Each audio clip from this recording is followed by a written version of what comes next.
Senator Josh Hawley of Missouri was the only person to vote against it, and we wanted to ask him why. Senator, thanks so much for coming on. You're the only person to vote against this. Why'd you do that?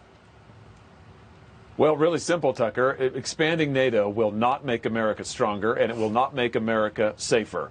What it will do is commit us to sending more troops and spending more money and devoting more resources to Europe.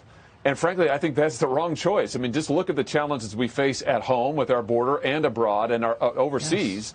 We're talking about our enemies abroad. Our number one threat is not in Europe. It's in Asia. It's China. And right now, we are not where we need to be to protect ourselves from China's rise, to protect ourselves from China's attempt to take over our economy, to push us around militarily. We're not in position at all. So my view is, let's focus on the things that really are in America's interest. Let's focus on China overseas. Let's focus on our borders at home. But expanding NATO, it just doesn't have anything to do with any of that. So the Republican leader was asked today, I believe on this channel, is the war in Ukraine more or less important than our open southern border, and didn't answer. Are there other senators who see our open border as more important than Ukraine's borders, or are you literally the only one? Well, I can't speak for anybody else, Tucker, but I will say that I sure do hear a lot of people who care a lot about other nations' borders, but don't seem to care a whole lot about ours.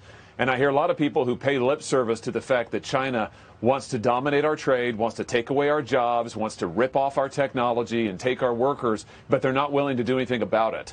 And right now, it is time to stand up and defend American workers, to defend American jobs, to defend our security against China overseas and our border here at home. Those ought to be our priorities. Yeah, it just seems so obvious. We are just so striking. You're the only one. Anyway, thank you for doing that. I appreciate it. And for coming on.